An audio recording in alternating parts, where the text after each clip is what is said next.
よし、どうもこんにちは。皆さん、お元気でしょうか？はい、ということで、we are back here again. And I know it's been a while since my last video upload, and I'm not good at making videos. I'm not good at video editing. Scripting wise, it takes quite a while to kind of write down what I want to say, and even just staring at a camera is quite difficult because I just tend to say what's on my mind, and so I'm having to think about what I want to say, and I end up staring, into space. So I don't know how other people do it. But let's cut to the point. We've got JLPT tests this summer, July. We're in 2023. This year I'm taking JLPT N2. We've got 2 months before the test. So most of you know, maybe you've seen in the previous videos, I took the JLPT N3. This was back in December 2021. I had 2 months to study for it. Surprisingly, I passed. Just about passed. I was about 1 or 2 points away from failing. And given that it was only 2 months, I was expecting to fail. But, a pass is a pass. So we're moving on to JLPT N2 now. And similar schedule, we have 2 months. We have less than 2 months, actually. We have about 8 days until the day of the exam. I actually took the JLPT N2 last December 2022. And I failed. I failed quite badly. Scores came back. I got this last month. You can see it's less than 50%. I seem to have done better in the listening compared to reading and grammar, vocabulary, which is not surprising because I spend a lot of my studying time, watching YouTube videos, listening to podcasts, because, life is busy. It's just a passive way for me to have, input. So we are going to try a lot better because the gap between JLPT N3 and N2 is massive. It's a huge gap. The gap between N4 to N5, N5 to N4, N4 to N3 isn't so big, but between N3 and N2 it is massive. So we need to put in a lot of effort for studying. We need to take it up another level. It's going to be really difficult with 2 months, but we're going to try. And you know what? It doesn't matter whether we pass or fail. This is all just for experience, and it's a way to motivate us to study. Because, in my opinion, without a goal to aim towards, for me, you may end up procrastinating and delaying the study. So let's put some pressure on ourselves. Let's try to study every day, and that's what we're going to do. And so I know in my previous videos I said I would make these videos as an encouragement for myself and for everyone else to study.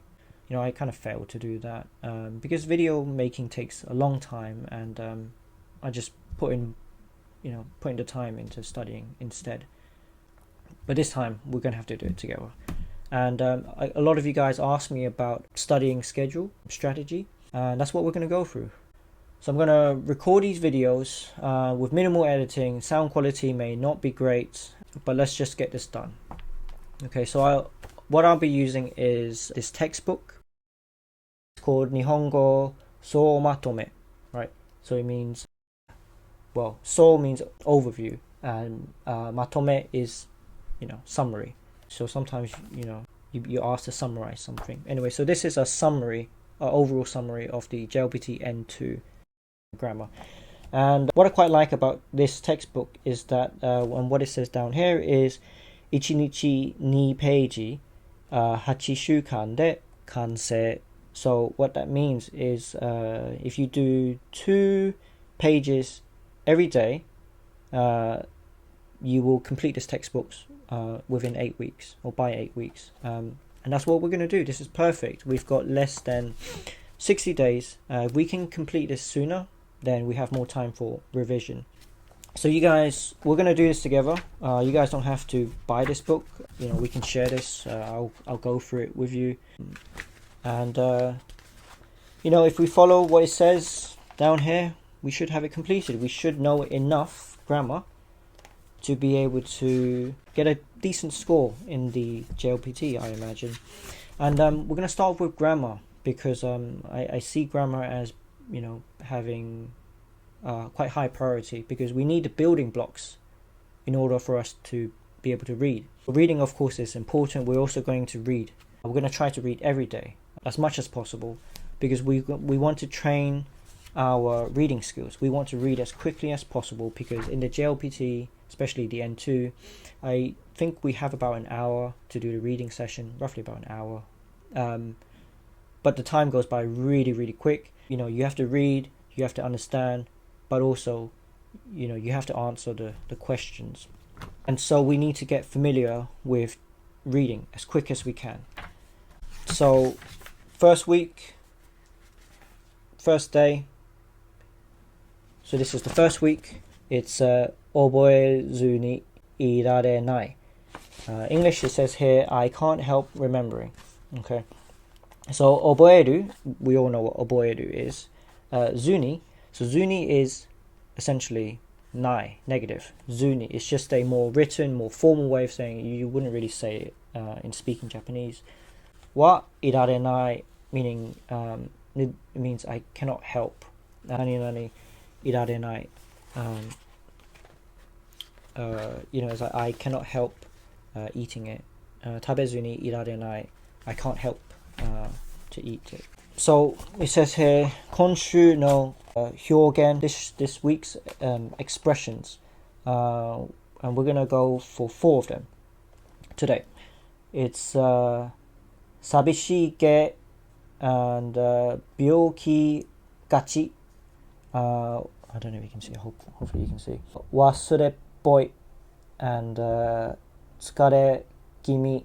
And they all mean very similar things. It's kind of like you would have learned in N4, so, to mean like, seems like, or mainly to describe a state, that it seems like in that state. So it's like tanoshi so seems fun, or kanashi so, or it's like seems sad.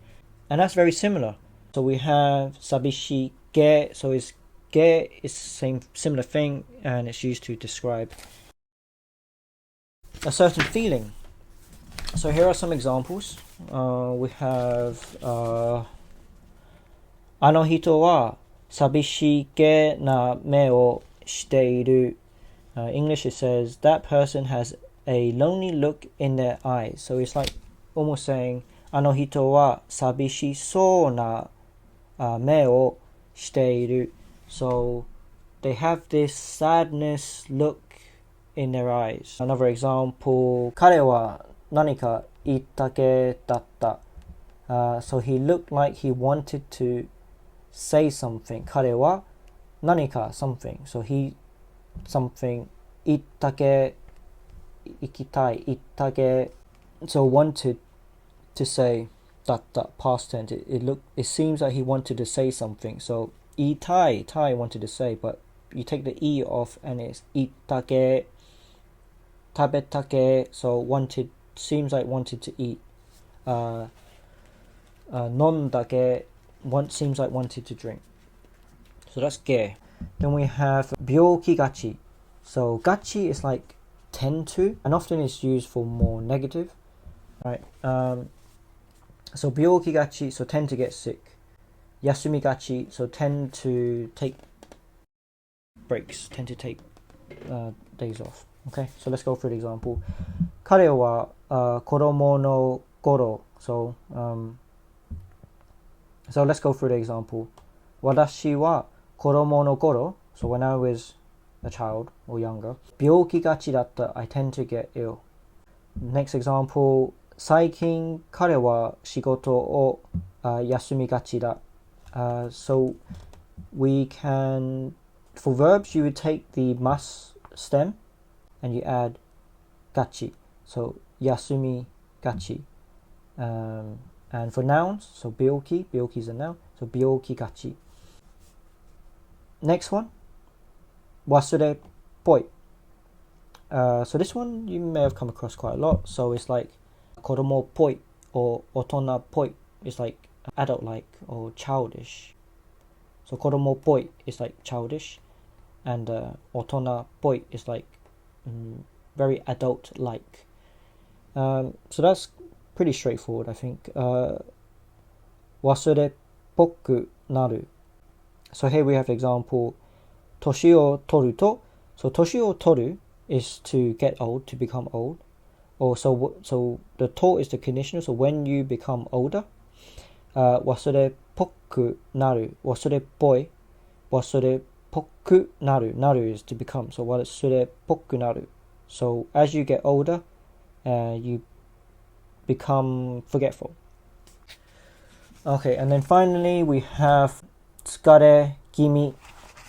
Example is 残業続きで疲れ気味だ. So 残業 is overtime, and 続き to continue overtime. 疲れ気味だ.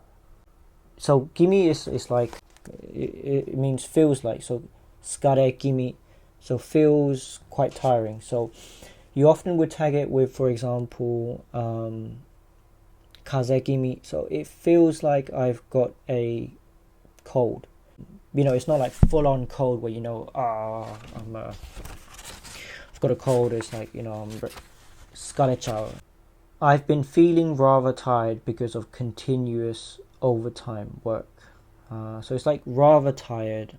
疲れ気味, 風邪気味. I feel rather ill. I feel like I've got a cold coming along. So 気味. So next example, 新入社員は緊張気味の顔をしてた. So the new employee, so 新入社員, so new employee. 緊張気味, so seems nervous, looks nervous. No 顔, so it has a nervous look. をしてた, so してた is just describing the situation. They seem to be a bit nervous. And that's it, 4 grammar points for today. Hope you guys learned something. Definitely do your own research, get more of those example ins, try to fit them in your daily conversation. Try to tailor it, try to make it personal. You know, think about what you would say, and that's, I think, the best way to memorize it, because, you know, you've got 4 grammar points here that are very similar, and I think for me it can be difficult to decide when to use which one. Is it ge, is it gachi, is it poi, gimme. So if you try to do more research into understanding the nuance of when to use it, so like I mentioned, gachi tends to be for negative points, like 病気がち, 休みがち, 仕事を続きがち. I tend to continue on working. We'll catch you guys in the next video. またね.